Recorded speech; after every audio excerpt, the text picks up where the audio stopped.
¿Cuántas veces le ha pasado en su casa, cuántas veces le ha pasado en su familia sentir ese dolor en el alma que es realmente inexplicable, no hay cura y muchas veces es difícil incluso de poder salir de ese dolor del alma? Para hablar del más reciente artículo escrito por la psicóloga Sandra Velarde titulado La confusión del dolor, teníamos interés de dar cuenta y dar detalles de este tema. Por eso hacemos contacto ya con la psicóloga que es clínica, Sandra Velarde. Bienvenida a Latinos nuevamente.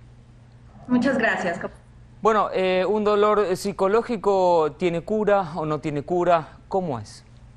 No, claro que todos los dolores psicológicos tienen cura, inclusive tienden a ser pasajeros. Aquí lo interesante, Hernán, de las cuestiones del dolor psicológico es todo ser humano atraviesa por el dolor psicológico. Sin embargo, en nuestra cultura occidental hemos satanizado muchísimo lo que son las cuestiones del dolor y hemos tendido a querer evitarlo y querer posponerlo o querer anestesiarlo de alguna manera a través de los medicamentos, a través de efectos de alguna manera como paliativos para sentirse mejor las personas. Sin embargo, considero que el dolor tiene una enseñanza muy importante y que no es necesariamente un sentimiento negativo como se entiende en muchos casos, ¿no? Entonces, algo de lo que estuvimos hablando en el artículo que escribí es que el dolor, Hernán, básicamente lo que hace es baja la energía vital de los seres humanos cuando una persona está sufriendo por ejemplo, ¿qué quiere decir el dolor psicológico,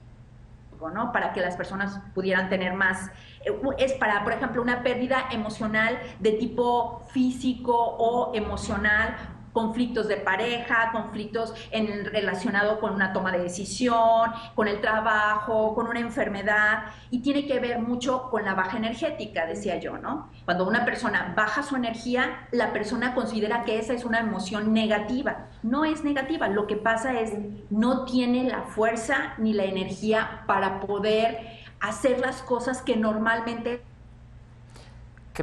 se pueden hacer, y en este caso la pregunta clara tiene que ver con que una vez uno que puede ir por encima de ese dolor psicológico queda lejos de un trauma y a partir de ahí uno puede crecer teniendo una nueva experiencia de vida, ¿no?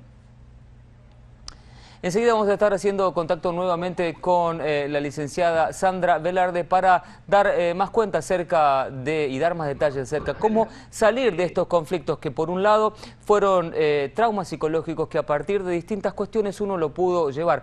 Uno se pregunta cómo hacer para que este dolor pueda salir y no quedar todo el tiempo metido dentro de lo que pueda llegar a ser una depresión severa que permita o no nos permita ir a trabajar.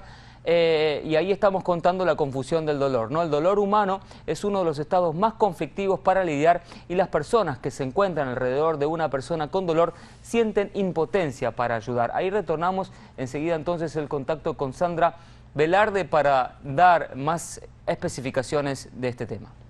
Así es, lo que sucede específicamente con las personas que experimentan el dolor es la sensación de impotencia para ayudarse a sí mismas y a los demás. Y las personas que los rodean, por ejemplo, cuando nosotros tenemos un hijo, un pariente, un esposo que está experimentando o atravesando por episodios dolorosos, tenemos que tener en cuenta que es un ciclo, que es un proceso y que hay que atravesarlo. No lo evitemos, porque al evitarlo nos estamos evitando el aprendizaje, Hernán, que esa experiencia nos trae. Está claro que los lutos deben ser vividos, porque de no vivir esos lutos, en otro momento aparecerá ese dolor y uno nunca sabe que puede continuar. Así es como una herida. Toda herida tiene un proceso de sanación. Ese proceso de sanación no puede ser evitado, tiene que ser atravesado y más tarde sobrepasado. Así es, Sandra, entonces es clarísimo, tal cual hay un proceso físico que nos recupera del dolor, también tiene que haber un proceso psicológico para esta situación. Sandra, muchísimas gracias acerca de esta ampliación de tu artículo recientemente publicado sobre el dolor psicológico. Muchas gracias, hermano.